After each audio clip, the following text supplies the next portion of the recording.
Hello tout le monde, je vous souhaite la bienvenue sur Off the Mat. Comme chaque semaine, une version écrite de cet épisode est disponible sur le blog. Si vous découvrez aujourd'hui mon podcast, je suis Marine, professeure de yoga, et je partage ici mes expériences de vie pour qu'ensemble, nous avancions vers l'équilibre et l'épanouissement personnel. Je vous souhaite une très belle écoute. J'ai longtemps pensé que j'avais pardonné, que je m'étais pardonné, mais sans réellement comprendre ce que signifiait véritablement le pardon. Pardonner, ce n'est pas être faible. Souvent, on a cette sensation que lorsqu'on pardonne, on fait soi-même le premier pas. Un peu comme si on mettait ses sentiments de côté parce qu'ils seraient moins importants que ceux d'autrui. Beaucoup de gens ont du mal à pardonner parce qu'ils ont la sensation que cela est un signe de faiblesse. Ils persistent ainsi dans leur idée pour se donner un sentiment de puissance et de domination. Pardonner, ce n'est pas une obligation. Vous êtes libre de vos choix.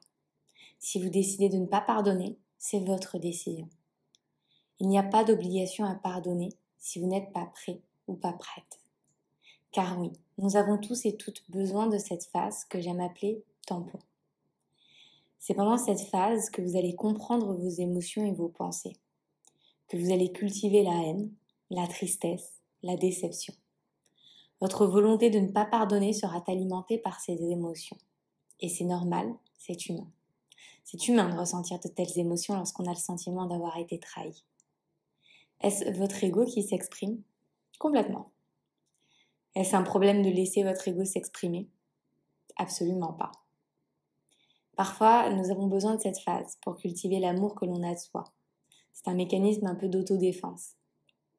Et puis un jour, quand le flot des émotions s'est estompé, on relativise et parfois, on décide de laisser s'en aller ses pensées et émotions négatives pour recentrer son énergie vers quelque chose de plus utile que la rancœur. Pardonner, ce n'est pas oublier, loin de là.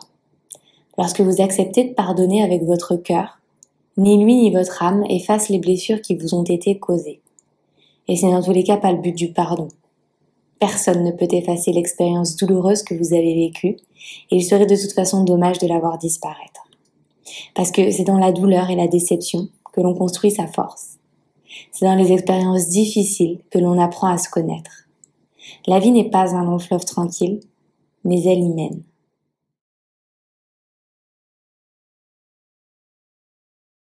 Pardonner, ce n'est pas se justifier.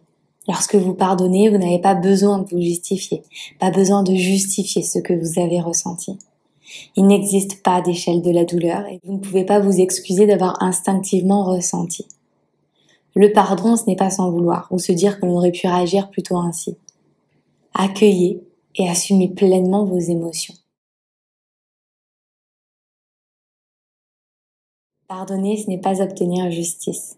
Il n'y a rien à attendre derrière la décision de pardonner. Vous ne cherchez pas d'excuses, pas de revanche. Si vous pardonnez dans ce but, alors vous risquez simplement d'être davantage déçu et de regretter même votre décision. Dès lors que vous avez une attente, vous dépendez finalement de quelque chose d'extérieur, sur lequel vous n'avez pas de contrôle. Pardonner, ce n'est pas avoir le dernier mot, mais c'est avoir votre dernier mot, votre point final pour laisser la paix intérieure enfin s'installer.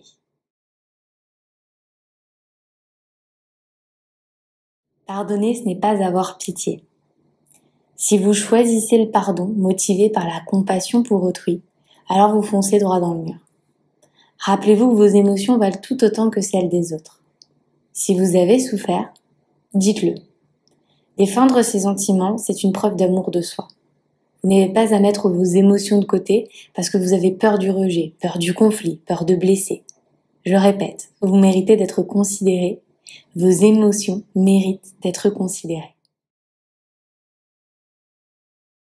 Pardonner, ce n'est pas se réconcilier. Dans certaines situations, vous pardonnerez et vous déciderez de sortir complètement cette personne de votre vie. Tout simplement parce que vous aurez estimé que cette relation ne vous sert pas, quelle qu'en soit la raison. Elle vous revient. Et cela nécessite beaucoup de courage que de défendre ses propres intérêts. Souvent, cette décision sera douloureuse.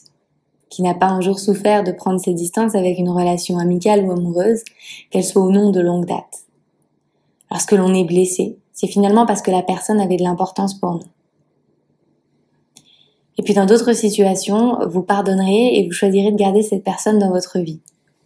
Peut-être parce que la blessure s'est adoucie, peut-être parce que l'erreur est humaine, et que vous serez capable d'accepter des excuses sincères. Quelle que soit la décision que vous prendrez face à votre situation, sachez qu'elle est juste et légitime. Alors, si pardonner ce n'est pas tout cela, qu'est-ce que le pardon véritable? Eh bien, pardonner, c'est ne plus éprouver de rancœur. Ce que vous ressentez, vous ne pouvez pas le contrôler. C'est votre âme qui s'exprime. Le sentiment de rancœur, c'est quelque chose sur lequel vous n'avez absolument aucun contrôle. Par contre, vous pouvez choisir de le cultiver ou de le laisser s'en aller. Cela peut prendre quelques jours comme quelques années. Et ce n'est qu'une fois que la rancœur se sera estompée, que vous aurez fait le deuil et que naturellement, vous pardonnerez. Pardonner, c'est aussi ne plus agir motivé par la rancœur. La rancœur nourrit la haine, la volonté de revanche. Elle motive également des décisions qui ne seraient en temps normal pas les vôtres. Vous aurez pardonné dès lors que les décisions que vous prendrez seront prises dans votre seul intérêt. Lorsque vous déciderez de faire les choses pour vous et non pas pour susciter l'attention d'autrui. Vous aurez pardonné lorsque vous aurez retrouvé votre indépendance émotionnelle, lorsque vos émotions vous appartiendront pleinement. Pardonner, c'est aussi agir avec bienveillance à l'égard des personnes qui peut-être ne le méritent pas nécessairement. C'est un peu ce que j'aime appeler la phase post-ignorance du cycle vers le pardon. Il y a d'abord la colère, puis l'apaisement, puis l'ignorance. Mais finalement, derrière l'ignorance, ne se cache-t-il pas des résidus de colère, de déception? Lorsque l'on ne veut plus entendre parler de quelqu'un ou de quelque chose, cela ne signifie-t-il pas que la douleur est encore vive? Après l'ignorance vient la compassion et par extension la bienveillance. Lorsque votre processus de pardon sera achevé, vous ressentirez de la compassion, peut-être une forme de nostalgie. Vous serez en paix avec le passé, pleinement ancrée et heureuse dans votre présent. Et c'est donc, vous l'aurez compris, l'objectif véritable du pardon. Trouvez votre calme intérieur en cultivant des pensées et des émotions positives. Cette paix intérieure s'installera dès lors que votre ego sera prêt à lâcher prise, dès lors que vous aurez choisi de cultiver la pensée positive face aux expériences douloureuses et décevantes que la vie aura placées sur votre chemin. Lorsque vous aurez intégré l'idée que tout arrive pour une raison spécifique, lorsque vous croirez fermement en l'univers, alors le pardon s'installera chaque fois plus rapidement. Pardonner, c'est une vraie preuve d'amour que vous vous faites à vous-même. C'est vous offrir la liberté d'avancer. Je vous invite à présent à vous asseoir ou à vous allonger confortablement, seul dans une pièce silencieuse. Fermez à présent vos yeux. Placez votre main gauche au centre de votre poitrine et votre main droite sur votre ventre. En yoga, le cœur, Anahata, se situe au centre de votre poitrine. Concentrez-vous sur votre respiration et visualisez votre souffle voyager de bas en haut, de votre ventre jusque votre poitrine.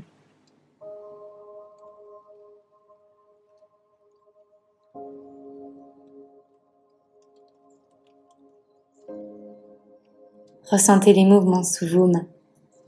Ressentez votre ventre et votre poitrine se gonfler au fil de vos respirations.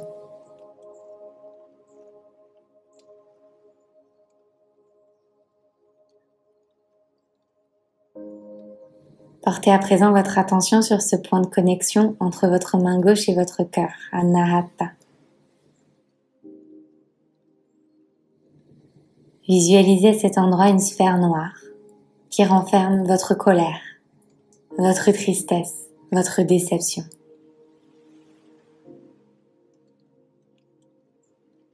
Prenez une grande inspiration par le nez. Laissez votre poitrine se gonfler davantage. Et par une expiration par la bouche, laissez colère, tristesse et déception s'en aller pour se dissoudre dans l'espace.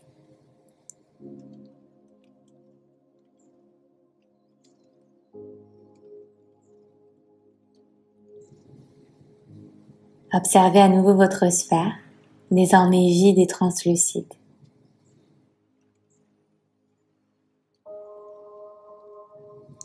Prenez une grande inspiration par le nez, laissez votre poitrine se gonfler davantage. Et par cette inspiration, remplissez votre sphère de bienveillance, d'amour, de compassion. Expirez par la bouche. Dans votre tête, répétez le mantra. Ce que je diffuse, je le récolte.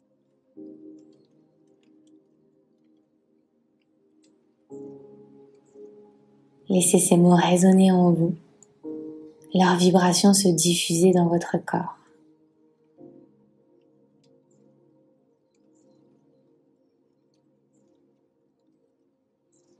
Dès lors que vous serez prête, vous pourrez ouvrir vos yeux.